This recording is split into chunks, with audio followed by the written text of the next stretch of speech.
한번 1장 11절 이유를 좀 보시죠.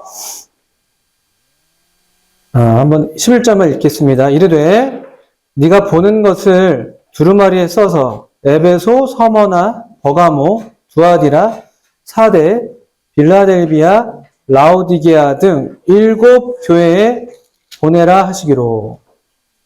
12절 좀 더 읽어보죠. 몸을 돌이켜 나에게 말한 음성을 알아보려고 돌이킬 때에 7 금촛대를 보았는데 촛대 사이에 인자 같은 이가 발에 끌리는 옷을 입고 가슴에 금띠를 띠고, 이렇게 좀 13절까지만 읽었습니다. 여러분, 이 예수님의 이 계시가 11절에 보신 것처럼 7 교회에 보내졌다는 것을 또 기억하시면 좋습니다. 예수님의 관심은요, 물론 전 세계, 전 우주를 예수님은 경영하시고 통치하십니다. 그분은 만왕의 왕이고 만주의 주님이시죠. 만물을 창조하신 분이시고 만물을 붙드시는 분이시고, 그분의 관심에서 사실 모든 만물이 다 그분의 관심사입니다. 참새가 그냥 떨어지지 않는다고 말씀하시잖아요. 하늘에서 아버지께서 허락하지 않고는 참새 한 마리도 그냥 떨어지지 않는다고 말씀하십니다. 그런데 그렇지만 모든 만물에게 우리 주님이 다 애정과 관심과 사랑을 갖고 계시지만, 주님의 특별한 관심은 요한계시록을 통해서 우리가 확신할 수 있는 것은 무엇이냐면은 이 교회들에게 있다는 것을 우리가 또 볼 수가 있습니다. 교회들. 교회는 참 독특한 피조물입니다.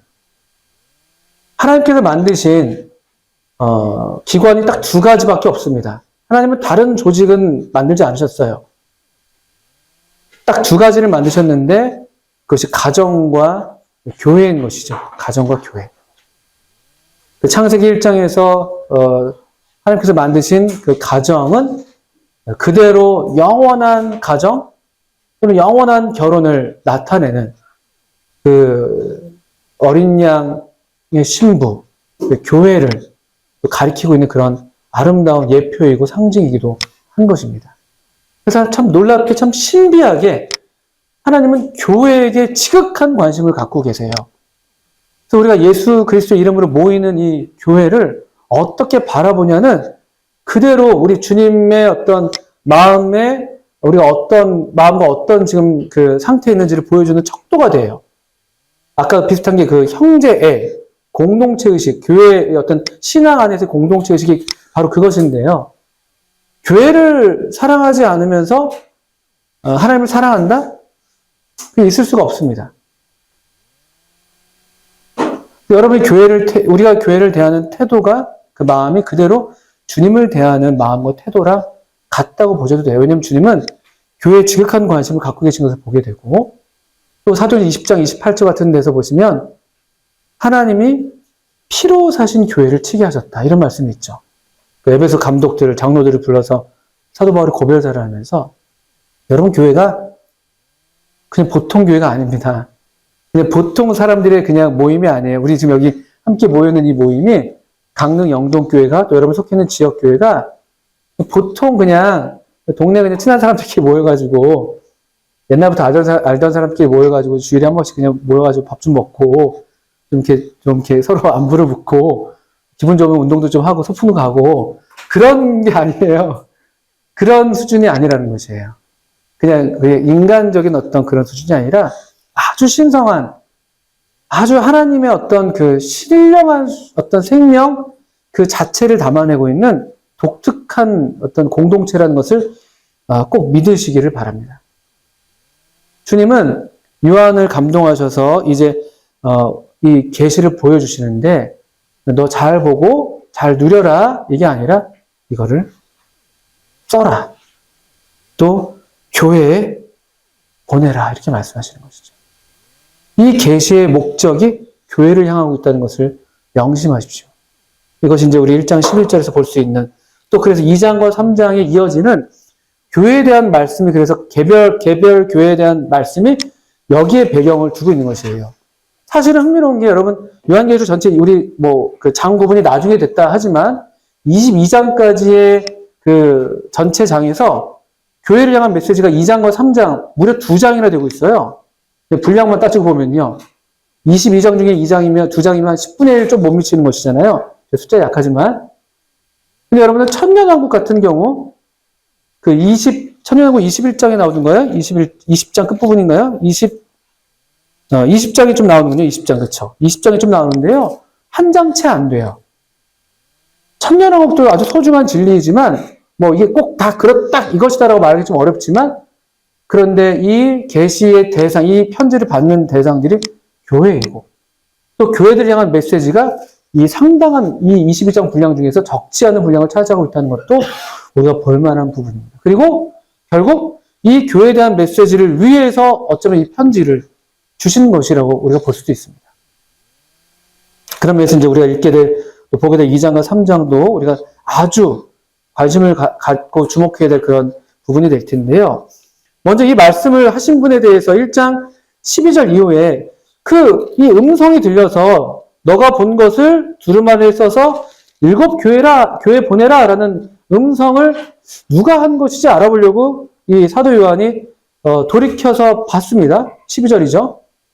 거기 뭐가 있었나 봤더니만 그 음성을 보려고, 그러니까 그 말씀의 주체가 누군가 보려고 봤더니만 거기에 말씀의 주체가 물론 이제 보게 되는데 먼저 보게 됐던 게 7 금초대가 먼저 보여요. 7 금초대가 뭡니까? 20절 보십시오. 7 금초대를 분명하게 밝히고 있습니다. 뭐라고 되어 있습니까? 맨 끝에 7 촛대는 7 교회예요. 이 계시의 발원지에 계시를 주신 그 근원에 교회가 있어요. 이미 교회가 있어요. 거기. 놀랍죠? 이미 주님에게 교회가 있어요. 이미 주님에게. 7 금초대가 있고요. 13절에 촛대 사이에 그 7 금초대 사이사이를 인자 같은 이가 발에 끌리는 옷을 입고 이렇게 되어 있습니다. 그 금초대 사이사이에 인자께서, 인자라는 단어가 엄청 중요합니다. 여기 1장 노트에서 좀 그 끝부분에 제가 적어놨었는데요. 인자가 그냥 우리 낱말로 보면은 그냥 인자에서 사람의 아들, 그렇게 이제 번역되는 단어입니다. 근데 이 단어는 그냥 우리식의 그냥 사람의 아들, 이렇게 이해해서 될 단어가 아니에요. 이 단어가 사용된 구약 성경의 다니엘서가 계속 요한계시로 연결되고 있는데, 구약 성경의 다니엘서에서 인자라는 용어가 사용됩니다. 다니엘서 7장 13절에 그 인자 같은 이런 묘사, 이런 표현이 있는데요. 이 누구를 가리키는 것인가 보니까 영광스러운 우리 주님을 가리키는 용어예요. 그 다니엘서 7장은 네 짐승의 환상을 보여주고 있거든요. 아까 잠깐 언급했습니다만 사자, 곰, 표범, 그리고 무서운 괴물 같은 짐승. 이게 네 제국이에요. 근데 그 제국들도 다 지나가고 나서 오히려 영원히 멸망하지 않는 나라를 이 인자 같은 이가 받아서 하나님께 올려드리는 그런 장면이 묘사된 게 다니엘서 7장입니다. 인자라는 단어는 영원한 제국. 이 세상 제국이 아니에요. 아무리 화려했던 그 제국들이라 할지라도 다 지나갑니다. 그 강대했던 제국들, 그 아주 철권 통치를 했던 그런 권력자들도 다 지나가요. 우리 이제 한 달 뒤면 대통령 선거가 있는데, 대통령이라는 그 권력 앞에서 얼마나 사람들이 다 지금 죽기 살기로 덤벼들고 있습니까? 고작 몇 년 안 되는데. 요즘은 또 이제 그 개헌들 얘기하고 있잖아요. 어떤 후보들은요. 3년 개헌하겠다, 3년. 관심 있으십니까, 청년들? 정치에 관심 있으세요? 여러분의 문제인데, 여러분의 이야기인데, 어떻든 그렇습니다. 그냥 몇 년 되지도 않는 권력이 목숨을 걸어요. 다 지나가는 것인데. 우리나라 정권은 얼마나 더 비참합니까? 다 이렇게 좀 결말들이 안 좋았잖아요. 그런 것도 다 지나갑니다. 그런데 인자의 나라는 영원히 멸망하지 않는 나라.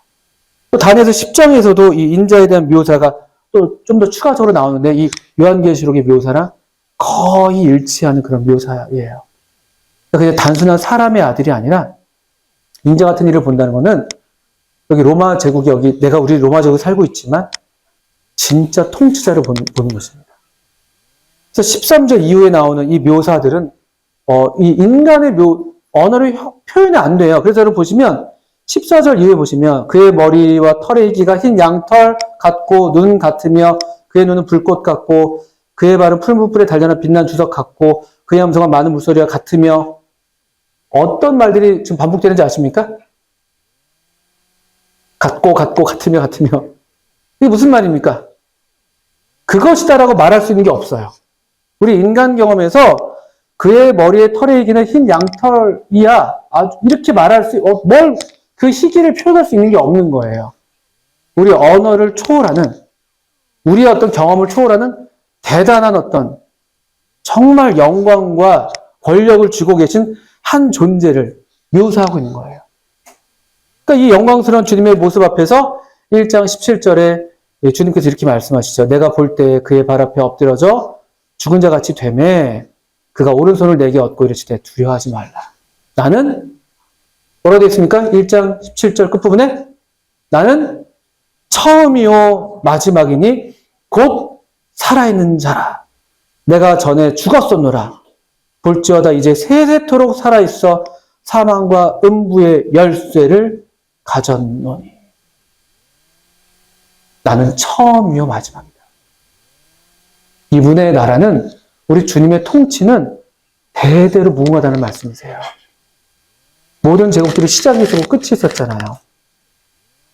바벨론도, 페르시아도, 그리스도, 로마도 다 시작과 끝이 있었어요. 근데 예수님, 우리 주님은 그냥 처음이고 마지막이라는 건 뭐냐면 시작도 없고 끝도 없다는 거예요. 그분의 존재도 그렇고 그분의 통치도 그렇고 그분의 나라도 그렇고 얼마나 확실한 말씀이에요. 얼마나 위로가 되고 얼마나 힘이 되는 말씀입니까? 사도 요한에게, 그 당시 교회들에게, 오늘날 저와 여러분에게. 이 세상이 뭐 영원할 것 같습니까? 다 지나갑니다. 다 지나갑니다. 영원하지 않는 것은 하나님의 뜻을 행하는 자가 영원하지 않습니다. 영원합니다. 영원한 것은 그거밖에 없어요. 하나님의 말씀은 세세토록 살아있고 그분의 통치가 대대에 있고 하나님의 뜻을 행하는 자가 영원히 거합니다. 처음이요 나중이다. 처음이요 마지막이다. 그래서 이 처음이요 마지막이라는 이분에 대한 묘사는 18절 보시면 그냥 살아있는 자다. 그냥 죽지 않았다가 아니에요. 살아있고 전에도 살았고 지금도 살아계시고 앞으로도 살아계실 그냥 생명이에요. 생명. 얼마나 생명으로 충만한지 또 18절에 또 그 중간 부분 이런 말씀 있잖아요. 세세토록 살아있어. 그냥 생명으로 충만한 거예요. 전에 물론 죽었었죠. 여기 전에 죽었었노라. 볼지어다. 세세토록 살아있다. 생명으로 충만한 거예요. 요한도 죽어가고 있잖아요. 교회들도 죽어가고 있는 것처럼 보이거든요. 흔들리고 있어요. 그 좋았던 교회들이 생명으로 넘쳐났던 교회들인데 다 이런저런 흠이 나고 있고 그것도 잘 모르고 있고 살았다 이름은 가졌는데 실상은 죽었다는 평가도 받고 있고 죽어가고 있는 거예요. 교회들이요. 근데 주님이 나는 살아있는 자다 이렇게 얘기하는 거예요. 세세토록 살아있다고 얘기하는 거예요. 내가 전에 죽었었지만 주님의 이 살아계심은 그대로 교회들에게 희망의 메시지가 됩니다. 어떤 분은 교회가 황폐화됐고 교회도 실패할 거라고 말하지만 성경은 그렇게 얘기하고 있지 않습니다. 요한계시록은 그렇게 얘기하지 않아요. 사도 바울의 비전도 그렇습니다. 그 에베소서 5장에서 흠이 없고 점 없는 그런 신부로서 우리를 세우실 거라고 주님께서 세우실 것으로 말씀하시죠. 이 살아계신 이 예수님은 그대로 교회에게 비록 교회가 죽어가고 있고 저와 여러분이 죽어가는 것처럼 보이지만 실제로 죽어가겠지만 그러나 우리에게 이게 희망이에요. 희망. 참 소망입니다. 그러면서 이제 이 세세토록 살아계신 분께서 그래서 이 교회에 대해서 아주 극진한 관심이 있으시고 교회를 두루 살피시는 촛대 사이를 다니시는 그 살아계신 권능자 이 통치자께서 교회들을 살리시는 말씀을 지금 2장과 3장에서 하신다고 우리가 받게 되는 것입니다. 그러니까 이 말씀을 따르면 우리 교회가 살아요. 저와 여러분이 사는 거예요. 세세토록 살아계신 분께서 교회를 살리고자 또 마침내 교회가 그래서 주님과 함께 영원히 살 것인데 오늘날 이 지상교회도 그 영원한 교회의 영광에 우리가 동참할 수 있는 그런 기회가 우리 앞에 열려 있는 것이고 얼마든지 그렇게 될 수 있는 그런 복된 소망을 주신다고 우리가 볼 수가 있습니다. 그 7교회는 단순히 그냥 아시아에 있는 7교회라고 되어 있지만 그럼 그게 그냥 단순히 지역적으로 그 교회들에게만 해당되는 말씀이겠습니까? 7이라는 숫자가 상징하는 것처럼 이 교회 이 전체 7은 언제나 완전 하나님의 숫자를 가리키잖아요. 이 교회 전체를 향한 말씀이에요. 어떤 분들은 이 7교회를 또 들어서 또 교회 시대를 통틀어서 이야기하는 뭐 그런 같은 의미에서도 그래서 각각의 개별 교회들의 어떤 특정 교회 어떤 시대랑 좀 연결해서 해석하는 경우들도 있습니다. 그것도 이제 유용한 해석이 되겠습니다만 어떻든 이거든 저거든 간에 공통적인 것은 모든 교회를 향한 말씀이에요. 여기 다 각각의 교회들이 다 다르신 것을 알고 있습니다. 대전에서 뭐 미추홀에서 강릉, 영주로, 영동, 소량 대학을 갔었습니다. 그리고 일본 교토 아니 다시 한국 구진 됐으네. 뭐 등은 저 서울 북부교회 다 다릅니다만 또 여기 앉아 계신 우리 개개의 성도들도 다 달라요. 우리의 영적인 형편이 다 다릅니다. 저의 영적인 형편이 다르고 우리 형제자매들의 형편이 다릅니다만 이 안에 우리가 해당되지 않는 우리가 나는 여기서 제외되는 경우는 없습니다. 우리 어떤 시기에 따라서도 또 어떤 때는 내가 에베소 교회 형편에 맞을 때도 있고 어떤 때는 사대교회에 비참하게도 그럴 수 있을 것이에요. 여기 그래서 공통된 말씀 한번 우리 잘 아시는 말씀이시지만 2장 7절에 예를 들면요. 2장 7절 한번 보시겠습니까?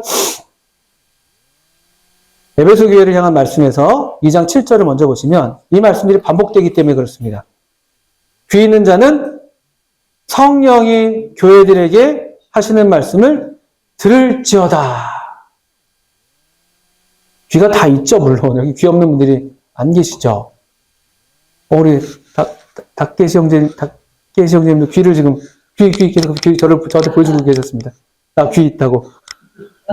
저도 있습니다. 이게 귀가 없는 사람이 없잖아요. 이게 뭐겠습니까? 들을 귀죠, 들을 귀. 귀는 들음으로 복이 있고, 눈은 봄으로 복이 있고, 마땅히 들어야 될 이 말씀을 들을 수 있는 귀가 있는 것이에요. 이것이에요. 그게 귀 있다는 것이죠. 그리고 성령이 교회들에게 하시는 말씀을 들을지어다. 이게 공통된, 7교회의 공통된 명령이 되는 것입니다. 우리 이 말씀들을 귀담아서 정말, 말 그대로 귀담아서, 귀를 기울여서 잘 들어야 될 말씀들이 바로 여기에 있는 것이죠. 에베소 교회 2장 1절부터 7절까지가 첫 번째 에베소 교회입니다. 에베소 교회가 그 당시에 성경 신약성에서 가장 많이 언급된 교회이기도 해요. 지역교회 중에서도요. 그래서 사도 바울도 공을 많이 들였죠. 또 그 뒤로 사도 요한도 거기서 사역했던 것으로 보통 이해가 되고 있습니다. 디모데가 거기 가서 사역했었습니다. 많은 유수의 주님의 종들이 다 거쳐갔던 교회예요. 요한 서신서를 쓸 때에도 에베소에서 아마 그 사도 요한이 썼다고 보통 이해를 하고 있고요. 또 반모섬에서 풀려나서 에베소에 가서 요한이 또 이 요한 계시록을 기록했다고도 보통 얘기도 합니다. 어떻든 에베소 교회는 아주 그 대표적인 교회로서 제일 먼저 나와 있는데요. 또 하나 참 흥미로운 것은 그 각각의 교회들을 보시기 전에 각각의 교회들에게 그 나타내시는 주님의 모습이 다 조금씩 다릅니다. 이를테면 2장 1절에 에베소 교회는 오른손에 있는 7뼈를 붙잡고 7 금초대 사이를 거니시는 분으로 묘사되고 있습니다. 서만화 교회는 2장 8절인데요. 처음이며 마지막이요 죽었다가 살아나신 이라고 묘사되고 있습니다. 버가모 교회는 2장 12절이죠. 좌우에 날선검을 가지신 이. 2장 18절 두아디라 교회는 그 눈이 불꽃 같고 그 발이 빛난 주석과 같은 하나님의 아들. 그리고 사대교회 3장 1절 하나님의 7영과 7별을 가지신 이. 3장 7절 빌라델비아 교회 거룩하고 진실해서 다윗의 열쇠를 가지신 이. 3장 14절 라오디게아 교회 아멘이시요 충성되고 참된 증인이시요 하나님의 창조의 근본이시니. 이 각각의 교회들이 나타내신 주님의 모습이 다 다른데요. 이 지역교회 어떤 형편에 따라서 나타내신 부분이 다르다고 우리가 받을 수가 있습니다. 그렇죠. 그 교회 형편에 따라서 주님이 다른 모양, 주님의 어떤 그 드러내신 모습 중에서 좀 더 그 지역의 필요를 따라서 그 계시하신 부분이 다릅니다. 그러기도 하고요. 또 여기 좀 이 각각의 다른 어떤 주님의 계시들은 1장에서 묘사된 주님의 모습들을 다 조금씩 갖고 있는 것이에요. 그렇지 않습니까? 1장에 우리가 다 읽지 못했습니다만 그 영광스러운 주님의 모습, 또 그 앞서 1장 1절부터 10절까지 묘사됐던 주님의 모습이 각각의 교회에서 흩어져 있어. 마치 흩어져 있는 것처럼 보이는 거예요. 이것도 어떤 의미가 되겠습니까? 개별 교회마다 한 지역 교회가 모든 주님의 모든 영광을 다 소유할 수 없습니다. 개별 교회가 한 지역 교회가 주님을 다 소유할 수 없어요. 무슨 말이냐면요. 이 지역의 교회들이 총체적으로 연합될 때 완전하신 주님의 영광이 드러날 겁니다. 진정한 의미에서 주님의 몸된 교회죠. 어쩌면 각각의 지역 교회들도 그 전체 총체적인 우주적 교회의 하나의 지체를 이루고 있다고도 볼 수가 있는 것이에요. 아주 아름다운 모습이 아닐 수가 없습니다. 어떤 한 교회도 우리 교회로 충분하다고 말할 수 있는, 이미 그 교회는 이미 틀린 거예요. 그렇게 말하는 순간 그건 주님의 말씀과 어긋나는 것이죠. 라오디게아 교회가 그런 형태의 잘못을 범했었을 텐데요. 우리는 다 필요 없어. 나는 우리 부자야. 부족한 게 없어. 그렇지 않습니다. 어떤 교회도 다 주님의 아름다운 영광들을 다 지니고 있어요. 그러니까 주님이 교회들을 얼마나 소중하게 여기는 거예요. 주님의 영광이 거기에 있어요. 교회는 주님의 금촛대예요, 촛대. 빛을 비춰내는. 빛을 비춰내는 촛대라는 거 말씀하고 있는 거거든요. 얼마나 주님의 영광이 거기에 달려있습니까? 한 지역교회가 얼마나 소중합니까? 한 개개의 성도도 얼마나 소중하고, 한 지역교회가 얼마나 소중합니까? 주님의 이름으로 모이기 때문에.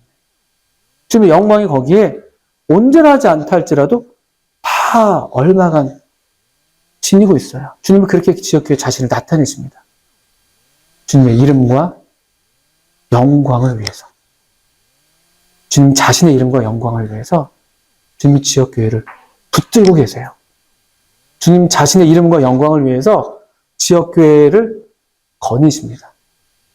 살피십니다. 말씀하십니다. 주님 자신의 이름과 영광을 위해서 그 지역교회의 사자들을 지금 붙드세요. 이게 주님이 교회들을 향해서 갖고 계신 지극한 관심, 애정, 돌봄이 이런 모습으로 나타난다고 볼 수가 있습니다.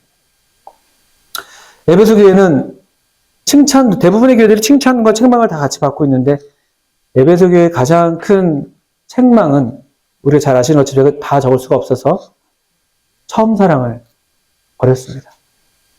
참 잘했어요. 참 좋은 교회였는데 그건 형식화된 것이죠. 여기 보면 2장 2절에 보시면 뭐 안 하는 게 없어요. 행위도 있고 수고도 있고 인내도 있고 악한 자를 용납하지도 않고 뭐 그 거짓된 사도들도 다 물리쳐내고 참고 견디고 게으르지 않고 아주 잘하고 있습니다. 사실 그냥 우리 눈으로 보면요 칭찬받을 만한 교회가 맞습니다. 주님이 이걸 아신다고 말씀하세요. 이걸 무시하지 않으세요. 내가 안다라고 말씀하시죠. 그런데 4절에 보시면 처음 사랑을 버렸다고 얘기를 하고 있는 것이죠. 아마도 형식적인 어떤 이런 교회 하는 건 다 하는데 사랑이 빠져 있는 것이죠. 사실 어떤 면에서 사랑이 빠지면 우리 사도 바울의 계산법을 따르면 사랑이 없으면 어떻게 되는 겁니까? 사실 아무것도 아닌데 그래도 주님은 아무것도 아니라고 말씀하지 않으세요. 다 아신다고 하세요. 아신다고. 그래도 우리가 생각하는 것 이상으로 주님은 아주 공의로우시고 또 거룩하신 분이셔서 우리의 작은 수고도 다 알아주실 뿐만 아니라 우리 어떤 이런 중심의 어떤 잘못된 것에도 주님은 결코 속지 않으십니다. 다 간파하시죠. 처음 사랑을 버렸다고 책망을 하십니다. 처음 사랑을 버린 것에 대해서는 어떻게 해결할 수가 있냐면 3장 5절을 보시면 여러분 이것도 한번 잘 보셔야 될 부분이에요. 제가 볼 때 처음 사랑을 버리면 보통 이것에 대해서 우리가 보통 생각하는 어떤 열정. 옛날 처음 구원받았을 때 밤낮 가리지 않고 막 교제하고 막 뜨거웠던 그 열정을 많이 떠올려요. 그거 물론 틀린 건 아니죠. 그런데 그러면 주님은 그걸 다시 회복하라고 말씀하시는가? 5절을 보시면 그런 식으로 또 그런 어떤 모양을 우리가 그려볼 수 있겠습니다만 어떻게 또 그렇게 될 수가 있냐라고 할 때요. 해결책을 이렇게 말씀하십니다. 2장 5절에 그러므로 어디서 떨어졌는지를 생각하고 회개하여 뭐라고 되어 있습니까? 그 다음에 처음 행위를 가져라. 잃어버린 처음 사랑을 회복하는 데 있어서 궁극적으로 것은 처음 행위를 가지라고 되어 있어요. 어디서 떨어졌는지를 생각하고는요, 기억하고. remember. 처음 우리가 예수를 믿었었을 때 우리가 가졌었던 어떤 행위들이 있었지 않겠습니까? 그걸 기억해 보라는 거예요. 그때와 지금에 비춰서 어디에서 내가 문제가 있는지. 나 그때 정말 좋았을 때 성경 말씀 정말 많이 읽었었는데 그게 여러분이 기억이 났다면은 그 처음 행위를 가지라는 거예요. 나 그때 교회 집회 빠지지 않고 정말 열심히 다 다녔었는데 그게 기억이 난다면 그 처음 행위를 가지라는 거예요, 그냥. 그러니까 그걸 도와주세요 뭐 이렇게 할 것도 아니에요. 그냥 그렇게 하라는 거예요. 그냥 그렇게 하라고. 이게 아주 실제적인 처방입니다. 실제적인 처방. 여기에 많이 속는 것 같아요. 우리가 마음이 안 따르는데 어떻게 하냐 이런 얘기하면서 이게 약간 이거 오해하는 거죠. 처음 사랑을 잃어버렸으니까 사람이 회복된 다음에 뭘 해야 된다고 생각하는데 이게 그렇지 않아요. 주님의 방법은 사랑을 회복한 다음에 행위를 갖는 게 아니라 그때 가졌던 처음 행위를 함으로써 사랑이 회복되는 것으로 얘기하시는 것으로 보이는 것이죠. 이해가 되시나요? 많은 경우 이걸 오해하는 분들이 있더라고요. 사랑이 난 없으니까 이걸 하면 안 된다고 생각해요. 형식이라고 생각합니다. 그렇지 않아요. 그렇지 않습니다. 처음 행위를 갖는 거예요. 그때 그 행위들. 이렇게 처방을 하고 계십니다. 서머나 교회는 어떻습니까? 서머나 교회는 책망이 없는 교회, 두 개의 교회, 빌라델비아와 서머나 교회가 있었는데 그 중에 한 교회입니다. 책망이 없어요. 다 칭찬입니다. 칭찬 내지는 위로 격려입니다. 왜냐하면 구절을 보시면 내가 너의 환난과 궁핍을 알거니와 실상은 네가 부유한 자니라. 이 말씀 참 좋습니다. 실상. 누가 실상을 아나요? 사람은 외모로 봅니다. 사람은 외모로 봐요. 이 서머나 교회와 정반대되는 게 라오디게아 교회죠.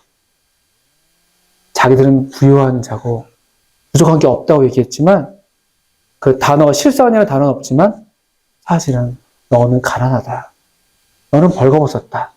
너는 궁핍하다. 이런 평가를 받는 게 라오디게아 교회라면 서머나 교회는 정반대입니다. 환난과 궁핍이 있었다고 얘기해요. 그냥 생각해보면요. 고생을 좀 하는 것 같아요. 교회가. 환난이 있다고 하는 거 보니까. 예수 믿는다는 이유로도 그렇고 물리적으로도 그랬을 것 같고. 궁핍은 무슨 뜻입니까? 궁핍이 뭐예요? 가난한 거예요. 가난한 거. 물질적으로 정말 부유하지가 않은 거예요. 우리 보통 그러면 사람들은 그냥 교회가 별 볼 일 없나 보다 생각합니다. 그냥. 근데 주님은 그렇지 않아요. 실상을 아세요. 실상. 아주 두려운 말씀이고 위로가 되는 말씀이죠. 이 라오디게아 교회와 서머나 교회는 같이 짝을 이뤄서 보시면 좋은 교회가 됩니다. 이 실상을 보시는 주님, 이 불꽃 같은 눈으로 교회를 살피시는 주님, 교회 사이를 다니시는 주님께서 나를 볼 때, 우리 교회를 볼 때 뭐라고 말씀하실까? 참 두려운 거죠. 우리 지금 혹시 환난과 궁핍 가운데 있는 성도님이나 그런 교회에 계시다면요, 이 말씀을 통해서 위로를 얻으시길 바랍니다. 실상은 그러지 않다고 주님 말씀하실 수 있어요. 너 참 잘하고 있다. 남들이 볼 때 어떨지 몰라도 참 잘하고 있다. 나는 여기 보시면 8절에 2장 8절에 이 서머나 교회에 나타내신 주님의 모습이 이런 모습이에요. 죽었다가 살아나신 8절. 남들이 볼 때 너 죽은 것처럼 보이지 사람들이 보기에 뭐 상한 갈 때 다 꺼져가는 것처럼 보이지 그렇지 않다는 거예요. 나도 그랬다. 나도 죽었지만 살아났다는 거죠. 8절에서 그래서 9절에서 실상 너희들이 그렇지 않다는 거예요. 부유하다. 제가 이랬으면 좋겠어요. 우리 교회가 이랬으면 좋겠습니다. 이랬으면 좋겠어요, 정말. 버가모 교회는 어떻습니까? 버가모 교회? 버가모 교회는요, 특별히 여기 14절, 15절 보시면, 여기 일단, 물론 칭찬이 없지 않습니다, 버가모 교회. 그런데 여기 지금 책망의 모습을 좀 보시면, 그러나 너에게 두어 가지 책망할 것이 있나니, 거기 너에게 발람의 교훈을 지키는 자들이 있도다. 발람이 발락을 가르쳐 이스라엘 자손 앞에 걸림돌을 놓아 우상의 제물을 먹게 하였고, 또 행음하게 하였느니라. 이와 같이 너에게도 니골라당의 교훈을 지키는 자들이 있도다. 이렇게 되어 있습니다. 여기 지금 이 버가모 교회의 지금 책망의 내용 중에서 반복되는 단어들이 있습니다. 뭘까요? 발람의 교훈, 니골라당의 교훈. 이 교훈이란 말은 교리라는 말이에요. 교리요. 교리. 교리적으로 타락하고 있어요. 영적인 분별력이 흐려진 거예요. 그러니까 이 교회를 향해서 주님께서 책망하시면서 약간 경고하실 때 16절 보시면 12절도 그렇죠. 주님께서 자신을 나타내실 때도 좌우의 날선검을 가지신 분, 또 16절에서도 회개하지 않으면 내 입의 검으로 그들과 싸우겠다. 무슨 말입니까? 이 입의 검, 좌우의 날선검이 뭘 의미합니까? 하나님 말씀이거든요. 이 버가모 교회는 순수한 말씀에서 벗어나는 그런 지금 모양을 보이고 있었다는 거예요. 하나님 말씀이 얼마나 예리한데, 그게 얼마나 충분한데, 거기에 니골라당의 교훈도 있어야 될 것 같고, 발람의 교훈도 있어야 될 것 같은 거예요. 아직은 근데 이게 아주 막 다수의 문제는 아닌 것 같아요. 그냥 너희 중에 내게 이런 자들이 있다. 내게도 이런 자들이 있다라고 얘기하는 거 보니까 아직은 이게 대세는 아닌 것 같습니다만 이 누룩이 들어오고 있는 모습을 볼 수가 있습니다. 교리적인 타락이에요. 그러니까 우리 여기 청년 형제자매님들 앉아 계시는데 좌우의 날선검을 가지신 분을 여러분 굳게 신뢰하셔야 됩니다. 이 하나님 입에서 나오는 말씀으로 내가 산다. 사람이 떡으로만 사는 게 아니라 하나님의 입에서 나오는 모든 말씀으로 산다. 이 확신. 그리고 이 말씀으로 충분하다. 이 확신을 가지셔야 돼요. 그러니까 디모데에게 사도 바울이 권면할 때 너는 배우고 확신한 일을 거하라고 말씀하거든요. 많은 사람들이 이 교훈에서 벗어나거든요. 그 어떤 경고는 이익의 재료로 삼으면서 우리 안에 이상한 어떤 그 사심 같은 게 들어오면서 하나님 말씀 앞에서 양심이 순수하지 않으면서 교리에서 이런 변질이 생겨요. 우리 청년 형제자매님들 건전한 성경 교리를 확신하시고 성경의 충분성을 믿으십시오. 물론 그런 배움들이 필요 없다는 건 아니에요. 그러나 그것이 성경을 대신할 수 없습니다. 그것에게 너무나 많은 틈을 줘서는 안 돼요. 성경을 절대 권위로 정말 이것에서 타협하시면 안 됩니다. 옛날에 저희 교회 저희 존경받던 어른께서는 이렇게 말씀하셨어요. 우리가 10이 있다면 성경을 8 읽고 그 다음에 필요한 어떤 경건서적이나 서적들을 한 2 정도 읽어라. 저도 책을 좋아하고 책을 수집하는 것도 좋아하고 읽는 것도 좋아하는데 그 말씀을 많이 마음에 새겨요. 그렇게 잘 못하는 저에게도 그런 우가 있습니다. 근데 이 버가모 교회 이 말씀에 명심하셔야 됩니다. 특별히 청년 때 청년의 정욕이 여기에 있어요.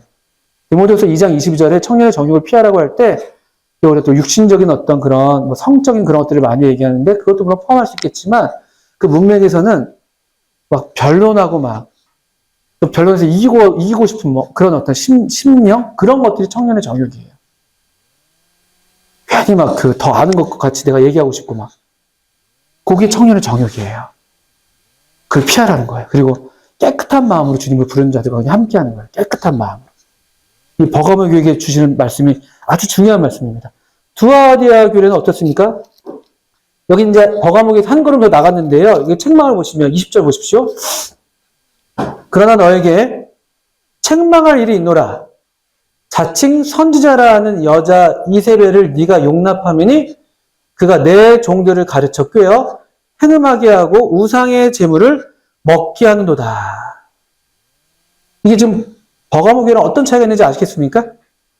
아까 버가모 교회에서는 발람의 교훈, 니골라당의 교훈을 지키는 자들이 너희 중에 있다. 이 정도 말씀하셨잖아요. 근데 여기 지금 이 두아디아 교회는 어떻게 됩니까? 이세벨을 네가 용납해서 이세벨이 어떻게 하고 있다고요? 그가 누구를 가르칩니까? 내 종들을 가르친대요. 이 두아디아 교회는 버가모 교회에 더 확장판이 된 거예요. 더 심해진 것이죠. 타락이. 앞선 세대에서는 그냥 어떤 부분적인 어떤 성도들 중에서 소수의 몇몇이 이런 어떤 교리적 타락이 있었다면요. 이 두아디아 교회는 이게 얼마나 이게 안 어울리는 말이에요. 내 종이 누굽니까? 예수님의 종이잖아. 예수님의 종들이 지금 누구한테 배우고 있냐 봤더니만 거짓 선지자 여자 이세벨에게서 배우고 있다는 거예요. 이 교회 지도자들의 어떤 영적인 타락. 또 영적 타락의 요소 중에 하나가 중요한 게 20절 후반부에 보시면 꿰어서 행음하게 하고 우상의 제물을 먹게 한다. 이 음란의 죄가 있어요. 음란의 죄. 행음. 지도자들의 영적인 타락이죠. 그리고 음행의 문제. 어떤 교리적인 어떤 혼합. 뭔가 그게 있어 보이니까. 여자 이세벨은 결국 나중에 뒤에 가면은 이 큰 음녀로 나타내는 어떤 그런 이미지랑 겹치는 걸 봐서는 그 바벨론 내지는 어떤 거대 세계 종교, 제가 분별할 때 로마 카톨릭으로 분별하는데 그것들 적당히 이제 가져오는 것이죠. 그게 뭔가 더 지도자로서 좋아 보이니까. 더 포용적이고, 더 뭔가 넓어 보이고, 그런 문제가 이 지도자들에게 있었던 것 같아요. 두아디아 교회가 그렇습니다. 여기는 거꾸로 정반대로 24절을 보시면, 두아디아 교회는 오히려 이게 대세인 거예요. 지도자들조차도 이렇게 영적으로 타락해 있고 오히려 두아디라에 남아있어. 24절이죠. 이 교훈을 받지 아니하고 소위 사탄의 깊은 것을 알지 못하는 너에게 말하노니 하면서 오히려 거꾸로 제가 볼 때는 뉘앙스가 소수가 이 사탄의 깊은 것을 알지 못하는 이 여자 이세벨의 교훈을 받지 않은 사람들이 오히려 더 적은 그런 모양으로 보이기도 합니다. 이 두아디라 교회가 그렇습니다. 사대교회 거의 칭찬이 없습니다. 거의 칭찬이 없습니다. 사대교회, 라디게아 교회랑 큰 차이가 없는데, 그래도 여기 몇몇 소수의 어떤 깨어있는 사람들이 있는 것처럼 보입니다만, 사대교회 이 참 비참함은 1절에서 나오고 있습니다. 내가 너의 행위를 아노니, 네가 살았다는 이름은 가졌으나, 죽은 자다. 살았다는 이름은 가졌지만, 죽은 자다. 너무 비참한 모습이죠. 교회가 거의 죽어가고 있어요. 거의 죽어가고 있습니다. 2절에서 그래서 어떻게 책망하냐면 명령하시냐면은 너는 일깨어. 3절 후반부에도 중반이군요. 만일 일깨지 아니하면 어떻게 되어 있습니다. 일깬다는 말이 무슨 말입니까? 일깨어. 쉬운 말로 하면은 깨어나라. 너 깨어나! 그러니까 사대교회는 살았다는 이름을 가졌지만 죽은 자라고 얘기했는데 말하자면 뭐냐, 그냥 누워있는 거예요. 우리 표현이 좀 그렇습니다만, 살아 계시지만 살았다고 말하기 어려운 그런 처지에 있을 때가 있잖아요. 그런 분들이 계시잖아요. 마치 그런, 영적으로 그런 상태에 있는 교회인 거예요. 완전히 잠들어있는 교회예요. 완전히 잠들어있는. 깨어나야 되는 교회예요. 그러니까 이 교회 이름은 걸고 있지만 사실은 아무런 생명력이 어떤 그런 표지가 나타나지가 않는 거예요. 바이탈 사인이. 아주 희미한 거죠. 영적인 호흡이 희미한 거예요. 그래서 2절 후반부에 보시면 너는 일깨어 그 남은 바 죽게 된 것을 굳건하게 하라. 내 하나님 앞에 네 행위에 온전한 것을 찾지 못하였노니 이렇게 되어 있잖아요. 온전한 것. 이 온전한 것이라고 할 때 뭐 완전하다 이런 의미라기보다는 이 어떤 영적인 요소, 어떤 하나님의 어떤 성령님의 어떤 그런 나타남, 하나님 생명의 호흡이잖아요. 성령님이요. 그게 없는 거예요. 그게. 그러니까 외형적으로는 뭐 활발할 수 있을 수도 있죠. 근데 실질적인 면에서는 이 성령님의 인도하심이 거의 나타나지 않는 하나님 생명의 호흡이 어떤 기운이 느껴지지 않는 거예요. 코에다 손 대면 호흡이 느껴져야 되잖아요. 거의 그 하나님의 호흡이 느껴지지 않는 거죠. 그러니까 잠자고 있는 거예요. 거의 죽어 있는 교회. 이런 상태. 그래서 일개라고 계속 말씀하고 있습니다. 개중에 옷을 더럽히지 아니한 자 몇 명, 3장 4절을 보시면 아주 소수의 몇 사람만이 그래도 하나님과 함께 다니고 있다? 성령님의 인도함을 따라서 그래도 살고 있는 사람들이 아주 극소수에 불과한, 겉으로는 뭔가 있을지 몰라도 성령님의 인도하심, 어떤 성령님의 어떤 그 나타남이 별로 없지만 그 중에 아주 소수의 사람들이 그런 성령님을 따라 사는 것처럼 보이는 3장 4절에 그런 말씀이 있습니다. 3장 7절에 빌라델비아 교회, 여기가 서머나 교회와 더불어 책망이 없는 교회입니다. 책망이 없는 교회죠. 3장 8절 보시면 볼지어다 내가 네 앞에 열린 문을 두었으되 능히 닫을 사람이 없으리라. 내가 너의 행위를 아노니 네가 작은 능력을 가지고서도 내 말을 지키며 내 이름을 배반하지 아니하였도다. 내가 너희 앞에 열린 문을 두었다는 것, 이 주님을 섬길 기회들을 주님이 열어주셨다는 거예요. 이 주님께서 이 열고 닫는 권세가 주님께 있는데 주님을 닫으면 아무도 열 수가 없어요. 주님께서 너 이제 그만이야 라면 이제 끝나는 거예요. 또 반면에 주님이 여시면요 누구도 막을 수가 없습니다. 이 빌라델비아 교회는 아주 놀랍게도요 주님이 그 문을 여셨대요. 교회가 주님 쓰시기에 참 합당한 교회였던 것이죠. 근데 여러분 아시는 것처럼 특징이 3장 8절을 보시면 이 교회가 능력이 많았냐? 그렇지 않아요.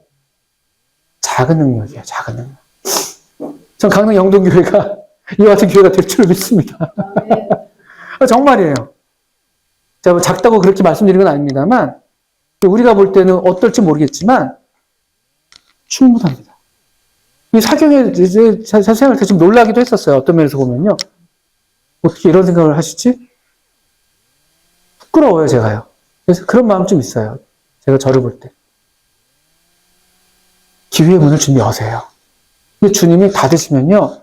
설령 어떤 사람이 은사가 아무리 뛰어나든 어떤 교회가 아무리 뭘 많이 가졌다 할지라도 주님이 닫으시면요. 수입을 못 받는 거예요. 이게 참 두려운 겁니다. 주님 문을 열었어요. 주님이 쓰시기에 참 좋은 교회였어요. 왠가 했더니만 능력에 크고 작음이 있지 않았어요. 그 뒤가 중요한 것이죠. 네가 작은 능력을 가지고도 어떻게 했대요? 내 말을 지키며 내 이름을 배반하지 않았다. 무슨 말일까요? 내 말을 지켰다? 내 말, 순종. 하나님 말씀. 아까 어디입니까? 버가모 교회에게 주님께서 나타내셨던 날선 검과 비슷한 맥락이 됩니다. 하나님 말씀. 하나님 말씀이니까 순종해야지. 내 말을 지키는 거예요. 하나님 말씀 성경에 절대 권위를 두는 거예요, 그냥. 그게 쓰임의 어떤 비결이에요. 내 말을 지켰다는 거죠. 또 내 이름을 배반하지 않았다. 무슨 말이겠습니까? 주님의 이름을 신뢰하는 거예요. 우리 예수님의 이름. 그분의 이름에 욕되지 않게 하는 거예요. 살아계신 하나님이면 충분하지. 성경과 살아계신 주님을 믿는 그 믿음. 이게 주님의 쓰시기에 참 합당한 사람, 교회가 되는 비결이에요. 그래서 보통 빌라델비아 교회를 교회사적으로는 이때를 18세기, 19세기 교회라고 보통 얘기하는 거예요. 또 특별히 우리가 이제 뿌리를 두고 있는 어떤 신약교회 운동이라고 하는 형제교회 운동? 형제교회 운동도 이 중에 하나라고 우리가 보통 얘기를 하는 거예요. 우리만이 딱 그거라고 말할 수는 없습니다. 이 특징이 나타나는 거예요. 성경의 절대 권위. 성경을 분명하게 믿는 거예요. 성경이면 충분하다. 그리고 그 당시에 주님을 향한 믿음. 이 믿음의 사도들이 있었잖아요. 조지 밀러가 그랬고, 믿음 선교를 열었던 그 안토니 노리스 그로브스라든지, 허슨 테일러가 그랬고, 주님 문을 여시는 거예요. 엄청난 그 대각성과 영적 부흥이 그 시기에 있었습니다. 그 비결은 뛰어난 사람들이 있었죠. 그 뛰어난 사람들이라는 게 많이 배운 사람들이 아니에요. 그냥 하나님 말씀을 그대로 믿고, 그대로 순종하는, 그래서 그분의 이름에 자기 삶을 거는, 주님이 하실 수 있다는 그 믿음으로 순종해 나가는 그런 어떤 사람과 그런 교회들을 주님께서 귀하게 쓰시는 것이죠. 그 교회들을 향해서 9절을 보시면 9절에 얼마나 주님께서 이 교회를 돌보시고 존중하시는지.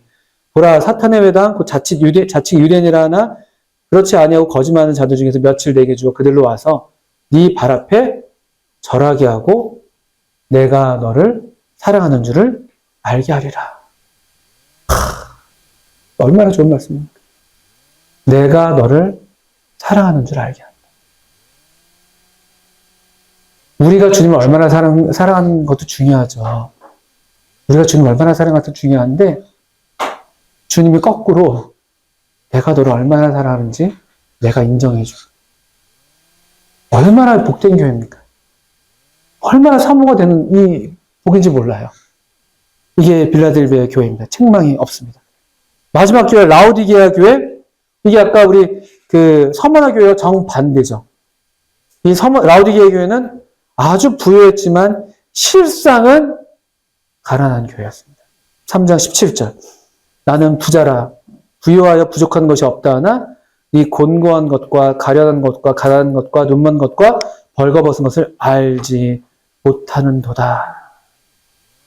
아마도 이 교회는 물질적으로도 지식적으로도 사회적으로도 어떤 교인들의 숫자랄까 성도들의 숫자랄까요? 또는 기타 여러 면에서 문화적인 면에서 은사적인 면에서 아마 부유했을 거예요. 아마 풍족했을 겁니다. 그래서 아마 부자라고 얘기했겠죠. 사실은 실상은 너무 곤고하고 가련하고 가난하고 눈물고 벌거벗었다는 것이죠. 왜일까요? 20절에 그 힌트가 있습니다. 볼지어다 내가 문 밖에 서서 두드리노니 누구든지 내 음성을 듣고 문을 열면 내가 그에게로 들어가 그와 더불어 먹고 그는 나와 더불어 먹으리라. 왜 이 교회는 실상은 이렇게 가난하고 곤고하고 가련했을까요?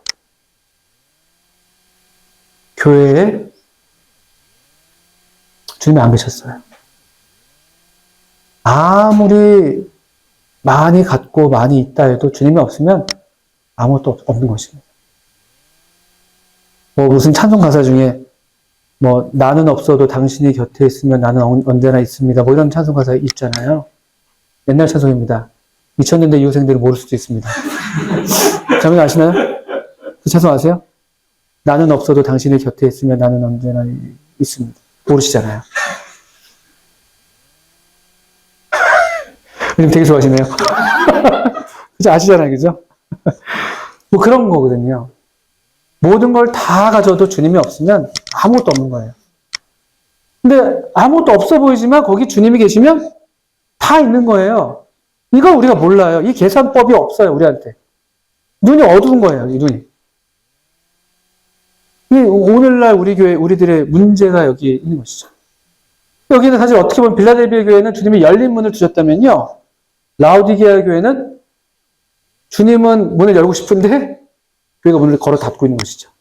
이 대비가 흥미롭습니다. 우리가 또 놓치지 말아야 될 것은 왜 교회들을 향해서 이렇게 주님께서 7교회를 향해서 말씀하시고 왜 오늘날 우리를 향해서 귀 있는 자들은 저는 성령이 교회들에게 하시는 말씀을 들으라고 하는 이유가 뭐겠습니까? 여전히 주님은 교회를 기대하시는 거예요. 여전히 교회는 회복될 수 있는 거예요. 회복되어야 되고 회복될 수 있습니다. 왜냐하면 주님께서 이 말씀을 하시는 것 자체가 우리를 기대하시는 거예요. 저와 여러분을. 우리가 이 말씀에 정말 귀가 있어서 성령께서 나에게 우리 교회 하시는 말씀 우리가 듣게 된다면 우리가 새로워집니다. 왜냐하면 우리 주님은 내가 이제 살아있어. 세세토록 살아있어. 주님은 살아계신 분이거든요. 생명에 있어서 부족함이 없으세요. 얼마든지 우리 교회가 아무리 연약하다 할지라도, 아무리 지금 꺾이고 있다 할지라도 살 수 있어요. 주님이 살아계시니까. 이 풍성한 생명이 넘쳐나고 계신 분이기 때문에 죽었었어도 죽음이 생명을 가질 수가 없을 정도의 그런 넘치는 생명이었기 때문에 우리 교회도, 우리 자신도 이 주님 덕분에 우리 살 수 있다는 거예요. 하나님 말씀으로 사는 거예요. 교회도, 우리도. 저는 우리 주님이 오실 때가 멀지 않으니 이때라고 우리 말씀하셨잖아요. 그래서 복이 있는 거예요. 그리고 다시 회복될 수 있는 기회가 주어지니까. 저와 여러분. 주님 오실 때 우리 어떤 교회로, 어떤 모습으로 내가 나타날 것인가. 지금 우리 주님께서 나를 이렇게 아시고, 책망도 하시고, 또 회개를 또 이렇게 권하기도 명령하시기도 하시는데, 이때 내가 어떻게 하느냐에 따라서 또 우리가 하나님의 생명을, 하나님의 영광을 내 개인의 삶에서 우리 교회를 통해서 나타내는가, 이것이 결정된다고 믿습니다. 바라기는 저와 여러분이 정말 귀 있는 우리가 돼서 성령님이 교회에게 하시는 말씀을 우리 모두가 들을 수 있기를. 그래서 정말 듣는 자는 살아나리라 하셨거든요. 듣는 자는 살아나리라. 우리가 정말 이렇게 살아나는, 다시 하나님의 생명으로 새롭게 살아나는 그런 저와 여러분이 되면 좋겠습니다. 기도하고 마치겠습니다.